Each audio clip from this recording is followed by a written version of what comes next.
Started yet. That's a very unusual number. People are surprised by it. I'm even a little surprised. On auto jobs, we created almost 9,000 new jobs in the auto production field. And the reason for that is largely they think things are happening, so they're already geared up. In some cases, they had rooms in their plants, or they had empty plants that they were able to put into use quickly because they see because of the tariffs, they don't want to be dealing with other places, and they don't want to go back and forth and around and through the borders and across Mexico border and Canada border and all that. They want to have the jobs in one location. And they've had space, and if they had space, they were able to create the jobs almost immediately. In some cases, they'll be building plants to take care of those jobs. So we created 9,000 new jobs already in the auto production, auto parts manufacturing.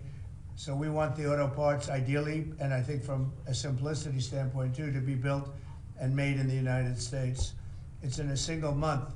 That all took place in a single month, 9,000 new auto jobs. You haven't heard that in a long time.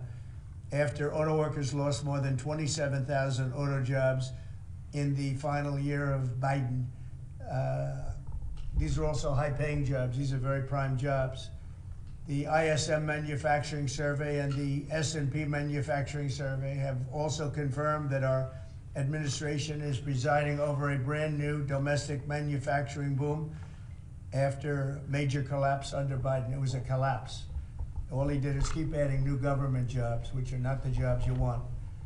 We're trying to shrink government and grow the private sector. That's what we've been doing. Under the final 2 years of Biden, 1 in every 4 jobs created in America was a government job. That's a tremendous percentage. But under the first full month of President Trump, which we haven't even gotten started yet, an incredible 93% of all job gains were in the private sector. So that statistic just came out. Big gains for native-born Americans. For the first time in 15 months, the job gains for native-born Americans, for American people, people born in America, exceeded job gains for migrant and foreign-born workers. This is the first time that's happened in more than 15 months. Employment for native-born workers went up by 284,000, while foreign-born workers went down by 87,000. Now, you've heard the same stat where foreign workers were taking up all the jobs or almost all the jobs. In some cases, literally all of the jobs. And now it's 284,000 native-born jobs here, people born in our country, 284,000, while foreign-born workers went down by 87,000. First time that's happened in a long time. So these are incredible numbers, and they're very early. I mean, we're here for 5 weeks, but we have been talking about it since the big win in November 5th. So a lot of these people, they listen to us speak and they say, well, I'm going to gear up, and they're gearing up. And so they've been gearing up. They've had a little time. It's not just 5 weeks. It's 5 weeks plus a few months. And they put it into effect pretty quickly. They have confidence that what I'm saying is going to happen. So with that, I'd like to ask a highly respected gentleman, Kevin Hassett. He's been with us for a long time, and he's been right about a lot. We had the greatest economy in history in the first term, and Kevin was a big part of it. So Kevin, could you maybe give it a little description, please? Yeah, thank you very much, Mr. Trump. I think that the 3 things that you emphasized during the campaign is that you wanted to create domestic, high-paying manufacturing jobs, that you wanted to end wasteful government spending and reduce the unproductive government workers, and in fact unleash them into the private economy where they could be more productive, and to create jobs for Americans. A lot of people said that if you deported illegals, the employment would go down because no Americans would take those jobs. And if you look, 280,000 American-born folks were hired, manufacturing jobs are going up, and this is just out of the expectation of your future policies, really, sir. It's in April when your Reciprocal Trade Act is expected to happen. The tax cuts haven't passed yet. And so people are clearly expecting the golden age. And if you want to forecast the future numbers, everybody, just keep in mind that President Trump has already gotten us $1.7 trillion in commitments of new factories. And those haven't even happened yet. Those aren't even in the numbers. And so I expect this is going to be a glimpse of a golden age to come, sir. Thank you very much. One other thing, in Canada, find that they're charging us over 200% for dairy products. You know about that. And when I left, we had that well taken care of, but under Biden, they just kept raising it. Very difficult to deal with, the Canadian representatives.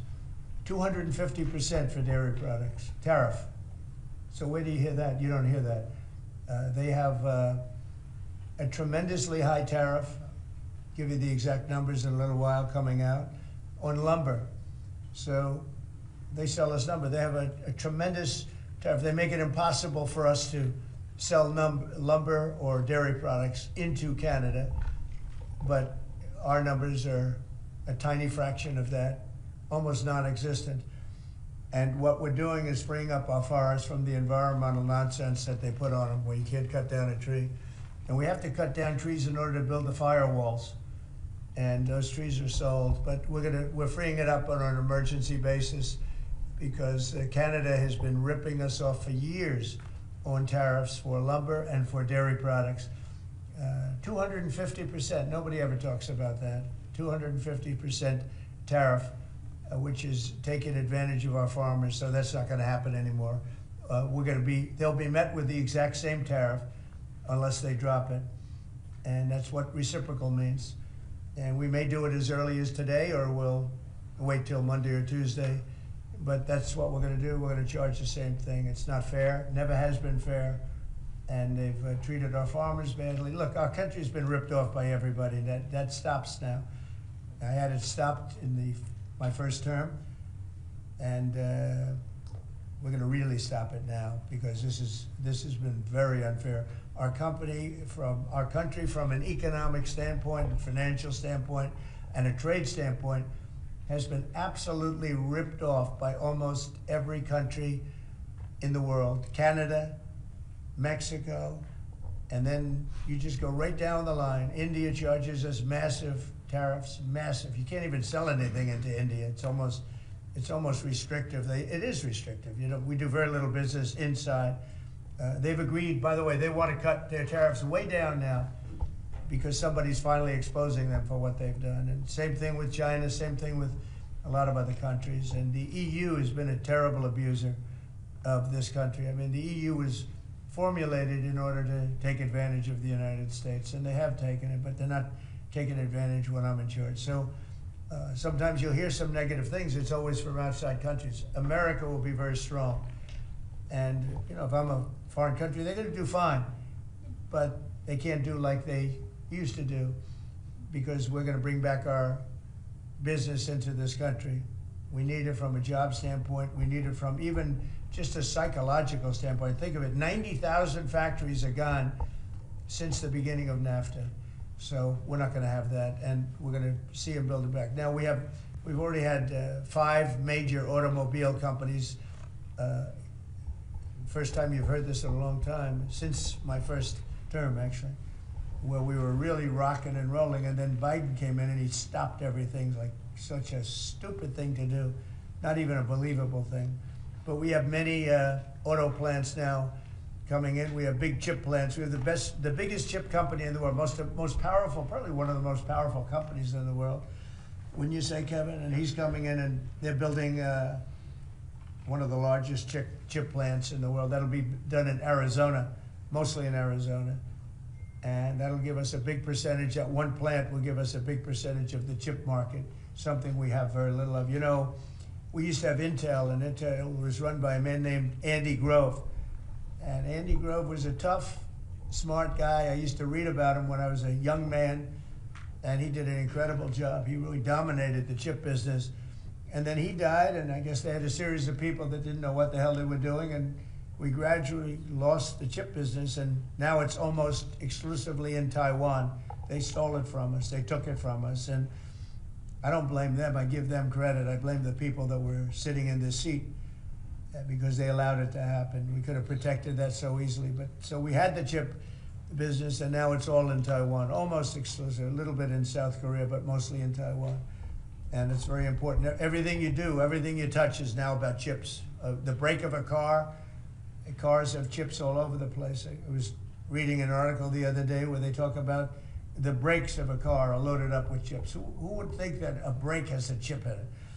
but it's all about chips. So that was a big thing, and they'll be investing hundreds of billions of dollars in this country, and we'll be taking back a big portion of that industry. We have others coming in too.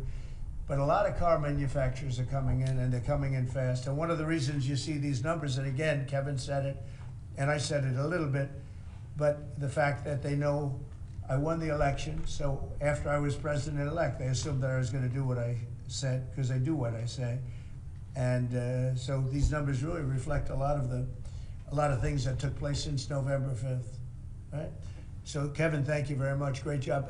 Any questions? Mr. President, how concerned are you that the large-scale federal government layoffs will weaken the labor market? How concerned are you? The large-scale fentanyl what? The federal government layoffs will impact the labor market, will weaken the labor market. Oh.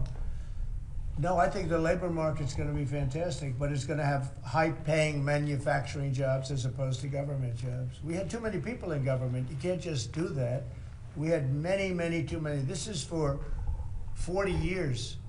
You know, this isn't just now. This built up and got worse and worse, and they just hire more and more people. You look at Department of Education, it seems like so many buildings I ride by, it says Department of Education. They're all over the place. And we don't even want it. We want the education to be given by the states. It'll be much better. It'll move us to the top of the list from the bottom of the list, and actually save us money. But not, it's too important to even talk about them. It'll save us a lot of money, but we don't want that. We want education to be given. So you go to Iowa and Indiana and Idaho and all these places that are so well run. They're going to be producing education that will be the equivalent of, like Denmark is one, and Norway, Sweden. Actually, China is one of the better in terms of education, and so we can't blame size anymore. You know, China has 1.4 billion people, but they're very high on the list. The one thing we're doing well on, we're number one on the list, is cost per pupil. We spend more money than any other country in the world by far.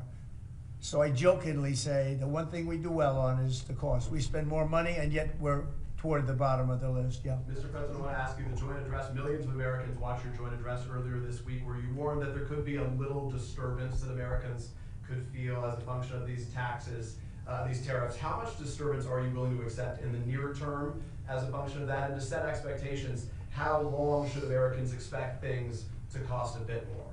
Well, so far, Peter, there hasn't been very much, because these numbers are coming out. We're here for just a little over 4 weeks, and these are fantastic numbers. I was watching some of the reports this morning. They were surprised. There could be some disturbance, a little bit of disturbance. I solved a little bit of that because I have respect for our auto companies, and I gave them a little bit of a 1-month reprieve because it was unfair, although I'm sure they'll take advantage of it. I see they're driving a lot of cars into the U.S. to try and avoid the tariffs, and you know, they're taking advantage of it a little bit. But they called me, they asked me, they said, could they have a little bit of help? And I decided, you know, they're American companies, USMCA, and I let them have that.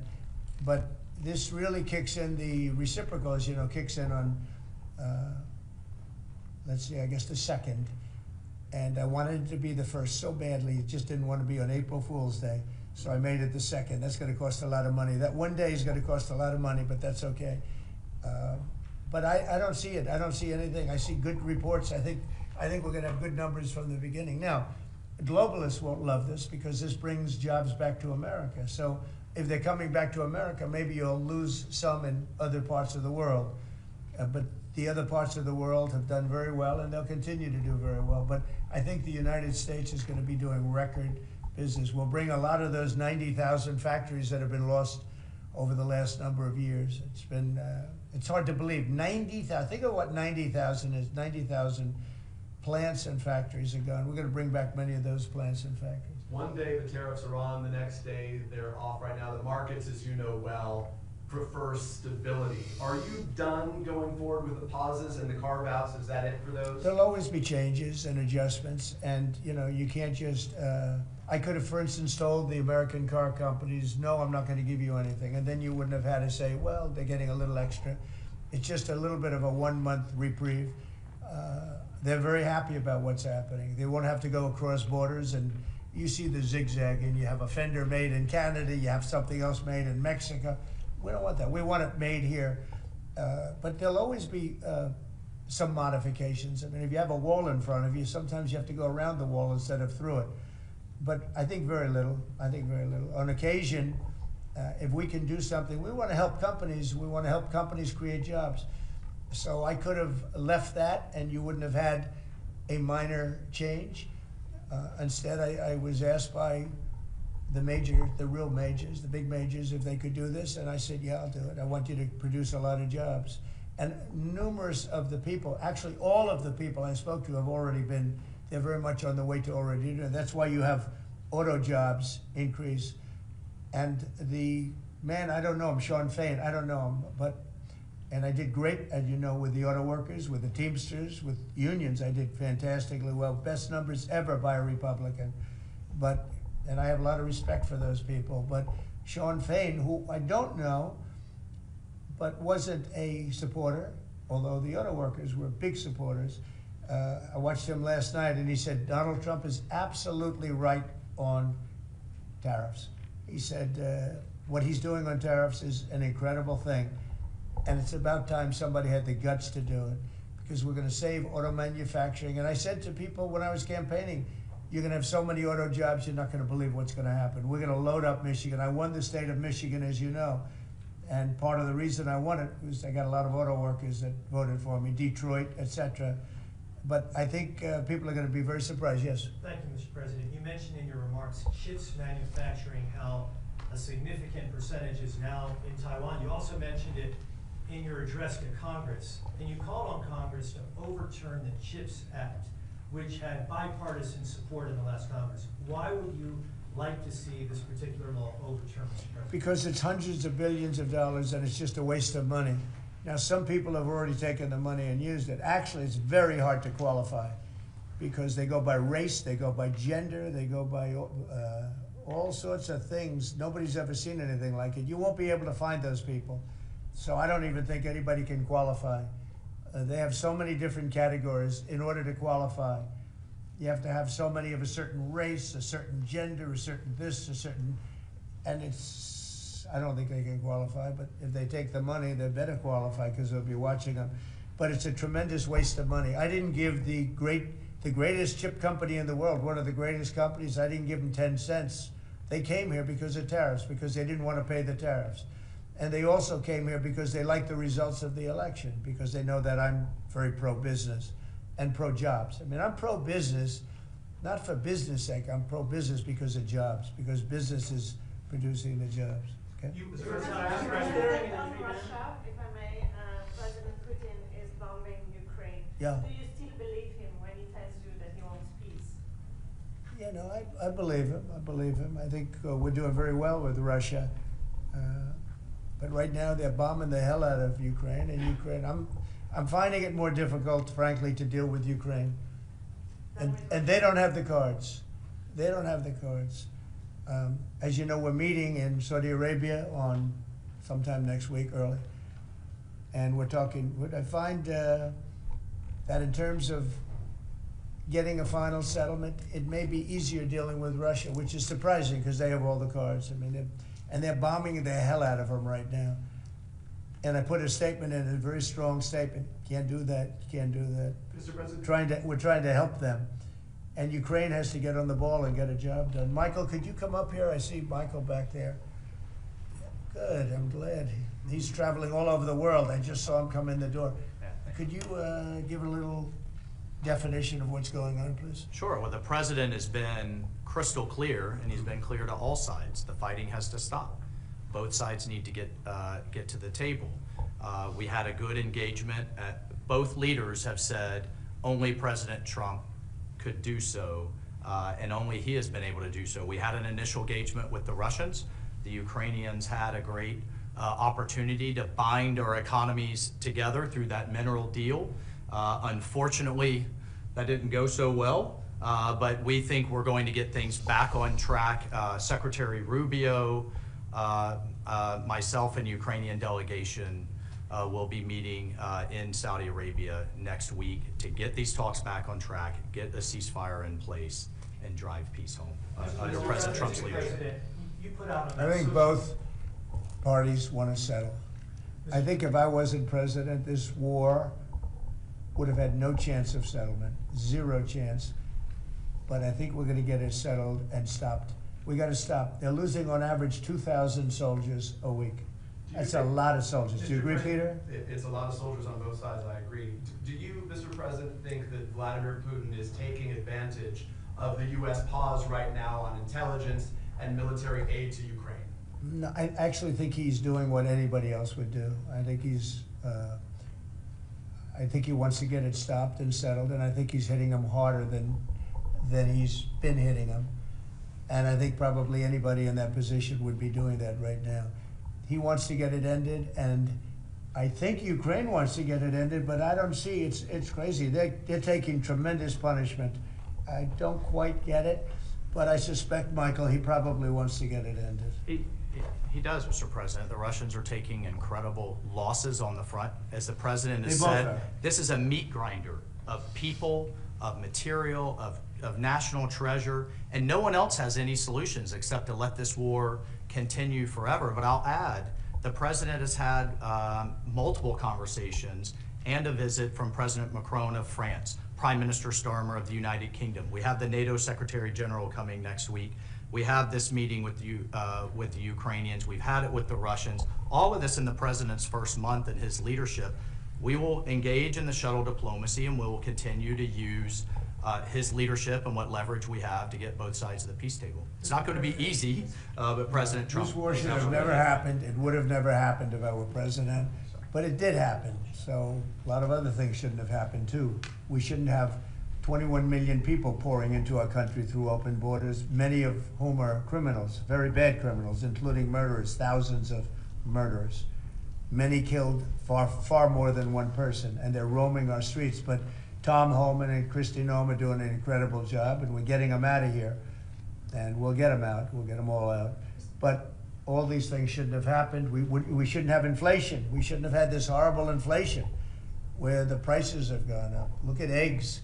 So we're doing a good job. We're doing a good Mr. job. President, in regards to the pause on military assistance to Ukraine, you put out on your social media post today that Russia is pounding Ukraine. That's right. Why not provide Ukraine with air defenses? And what happens, Mr. President, when Ukraine runs out of Well, because Patriot missile yeah, batteries? good question. Because I have to know that they want to settle. I don't know that they want to settle. If they don't want to settle, we're out of there because we want them to settle. And I'm doing it to stop death, more important than anything else. Secondarily, way down the line is the money. So we're in for $350 billion and Europe is in for $100 billion. They should be in for the same or more than us. And, you know, I watched over the last week or so what's going on in Europe. This thing could end up in World War III if we don't get it settled. This could really end up in a World War III. We got to get it settled. So on Iran, how confident are you that the Iranians will negotiate with you? And is Israel on board with this outrage? Yeah, I saw the hostages the other day. They came in, people that were not young and some older, much older. And they gave, it was hard for them to do it actually. They gave statements as to what happened. I was asking, what happened? How was it? I said, did you see anybody in there that was kind, like out of the hundreds of people that you were seeing, Hamas? Did some of them wink at you and say, don't worry, you're going to be okay, or give you a piece of bread, or no? I said, were there any people that were like kind? I was shocked. The answer was nobody. There was nobody. Just the opposite. They'd be slapped and punched. One man broke his ribs. He couldn't breathe for a month. It was brutal. I was so surprised. Could you think there'd be a couple of people that would be kind, that would say, you're going to be okay, but they had none of that. It's pretty amazing. Brian? Thank you, Mr. President. He's a kind person. Well, according to the Although not to Zelensky he wasn't. Well, you know what, that's another But to Trump he's conversation. been good. Yeah. Go ahead, Brian. Nice tie, by the way. Thank you. We, Thank you. I coordinated. like yours too. Two questions. One on peace. Why don't you think any other European countries are offering a peace deal? It seems like no one's come to the table for peace except for you? Yeah, it's a very good question. Sometimes questions aren't answerable. They're in a very unusual position. They don't know how to end the war. I think I do know how to end the war. Despite the Russia hoax, I've always had a good relationship with Putin. And, you know, he wants to end the war. He wants to end it. And I think he's going to be more generous than he has to be. And that's pretty good. That means a lot of good things. Because frankly, you could have made a great deal if this war never started, you could have made a great deal. I don't know that anything would have had to be given up. This was not a war that was going to start, Brian. And it didn't start. For 4 years, you know, somebody said, well, how do we know that? Well, for 4 years, it didn't start. I used to speak to Vladimir about it. I used to speak to him about it at length. It was the apple of his eye, but there was no way he was going in. And he knew, you know, there were going to be consequences. But it did start. I mean, think of what happened. Inflation, you have the war with Ukraine and Russia, that wouldn't have happened. October 7th would have never happened. Israel, they had no money. Iran had no money. Iran was stone cold broke, and now they have a lot of money. And that's going to be the next thing you'll be talking about is Iran. What's going to happen with Iran? And there'll be some interesting days ahead. That's all I can tell you. You know, we're down to final strokes with Iran. That's going to be an interesting time. And we'll see what happens. But we're down to the final moments. We're at final moments. Can't let them have a nuclear weapon. I think that I would have had a deal within 1 month after the rigged election of 2020. They were all set to make a deal. And then when I lost, they saw this person who's a stupid person, very stupid person. And they said, let's not make a deal. And they were right. He took the sanctions off. They became rich under Biden. They went from having no money to having $300 billion. All in a short period. It's oil. Oil builds up fast. It's a nice living if you have a nice oil well. And they do. They have a lot of nice oil wells, right? So anyway, it's going to be a big thing. It's an interesting time in the history of the world. But we have a situation with Iran that something's going to happen very soon. Very, very soon. You'll be talking about that pretty soon, I guess. And hopefully we can have a peace deal. You know, I'm not speaking out of strength or weakness. I'm just saying I'd rather see a peace deal than the other. But the other will solve the problem. Mr. President, your allies are calling on you to pardon Derek Chauvin. Are you considering pardoning Derek Chauvin? No, I haven't even heard about it. No. Mr. President, on peace. I haven't heard that. In the first term, you may recall, I broke the news that you were nominated for the Nobel Peace Prize. And the reason for that was the work that you led on the Abraham Accords. I spoke yesterday with the member of parliament, the Norwegian parliament, that nominated you. And he said what the Nobel Committee is looking for from you, Mr. President, is security guarantees for Ukraine. Is that a possibility, Mr. President? So before I even think about that, I want to settle the war, get it finished. Because if I'm not here, nobody's going to settle it. And President Macron has said that, and everybody said that, the prime ministers and presidents. We're pushing very hard. That's all I'm thinking about now. As far as the question about security later, that's the easy part. The hard part is getting it settled. We got to get them. We're losing 2,000 human beings every week. More than that, actually. 2,000 nice, young, although they're getting older because they're drafting much older now. In the case of one country, much older, because a lot of the young people have been killed. It's very sad, and I'd like to see if I could stop that. And I'd like to also see if we could stop making these massive payments from the United States. I mean, Biden gave away money like it was water, with no anything, got nothing for it. Europe did it in the form of a loan. They get their money back, we don't. So that's how we came up with the rare earth deal. But we started, you know, behind the 8 ball. He could have gone to Europe. He could have said, come on, you got to put up money with us. You got to put up money with us. But he never did that. They just kept handing money out because he was grossly incompetent. All right, thank you very much, everybody. Question on the Thank Quick you. Bill Summit. On the On the Quick Bill Summit. Thank you very much. Thank you.